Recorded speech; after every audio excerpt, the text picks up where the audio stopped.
Civic ఇన్ఫ్రాస్ట్రక్చర్లో సంబంధించి education ఇప్పటికే అగరంపూర్లో junior college ఏర్పాటు ఇవన్నీ జరిగినాయి. గాజువాకలో ఎప్పటి నుంచో డిగ్రీ కాలేజ్ కావాలనేటువంటి డిమాండ్. దీంతో పాటు పాలిటెక్నిక్ కాలేజ్ కూడా చాలా మంది రిక్వైర్మెంట్ అడుగుతూ ఉన్నారు. పాలిటెక్నిక్ కాలేజ్తో పాటు వొకేషనల్ కోర్సెస్ ఏంటంటే ఒక 3 నెలలో 4 నెలలో కంప్లీట్ డిగ్రీ కంప్లీట్ చేసిన తర్వాత వారికి ఇంట్రెస్ట్ ఉన్నటువంటి ఒక కోర్స్ని ఒక 3 నెలల్లో ఫోటోగ్రఫీ కోర్స్ చేసుకోవచ్చు. లేకపోతే మనం వీడియో ఎడిటింగ్ కానీ లేకపోతే సెల్ ఫోన్ సంబంధించినటువంటి రిపేర్ యాక్టివిటీ కానీ ఇలా రకరకాలైనటువంటి యాక్టివిటీస్ని ఈ వొకేషనల్ కోర్సెస్ ద్వారా మనం వారికి పెంపొందిస్తే డెఫినెట్గా వారికి మంచి జరుగుతుంది అనేటువంటి అభిప్రాయం ఒకటి ఉంది.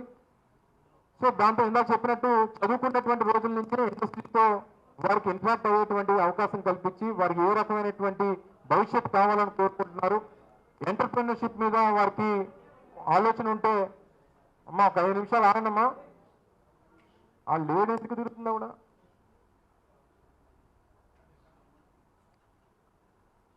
సో కెరీర్ సపోర్ట్ సంబంధించి ఇందాక మీకు చెప్పినట్టు చాలా మంది అడిగింది ఏంటంటే, సార్ మేము కాంపిటేటివ్ ఎగ్జామ్స్కి ఎక్కువగా ప్రిపేర్ అవ్వాలనుకుంటున్నాం, మాకు ఒక సెంటర్ లాంటిది ఏదైనా ఉంటే బాగుంటుంది అనేటువంటిది ఆలోచన చేసి మీరు చేస్తే బాగుంటుంది అని చెప్పి కూడా చాలా మంది అభిప్రాయాన్ని వ్యక్తపరిచారు.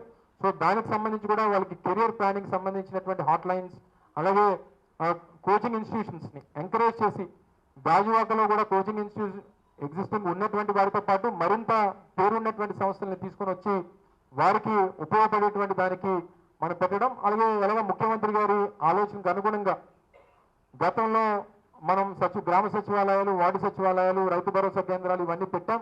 డిజిటల్ లైబ్రరీస్ కూడా చాలా మటుకు ప్రారంభించేటువంటి కార్యక్రమానికి అడుగులు వేశాం.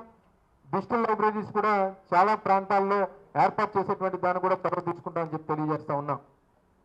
ఇక రేపు మళ్ళీ అధికారంలోకి వచ్చి అందరి ఆశీర్వాదంతో శాసనసభ్యుడిగా మనం ఎంపికైన తర్వాత స్థానికంగా ఉన్నటువంటి శానిటేషన్ మీద లేదా స్ట్రీట్ లైటింగ్ సంబంధించి లేదా మిగిలినటువంటి రోడ్ ఇన్ఫ్రాస్ట్రక్చర్ సంబంధించి మిగిలినటువంటి వీటన్నిటి మీద ఒక ఇనీషియల్గా ఫస్ట్ 3 monthsలో ఒక ఆడిట్ అనేటువంటి చేసి ఎక్కడ ఏ పరిస్థితి ఉంది, ఏ పరిస్థితిని మనం మరింత మెరుగుపరచాలి, వీటన్నిటి మీద ఒక ఆడిట్ అనేటువంటిది మనం చేస్తాం.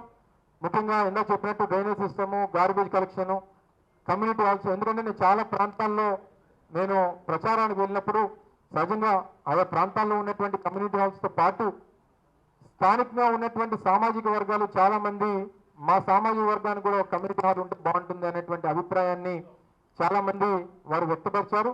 ప్రతి ఒక్కరికి వారికి సామాజిక వర్గాన్ని కట్టేటువంటి కార్యక్రమాన్ని కూడా మనం ఒక ఆడిట్ చేసి ఎవరికి ఉన్నాయి ఎవరికి లేవు అనేటువంటి చూసి వారి యుద్ధ ప్రాతిపదికన వారి కమ్యూనిటీ హాల్స్ కూడా ఏర్పాటు చేసేటువంటి కార్యక్రమం చేస్తాం.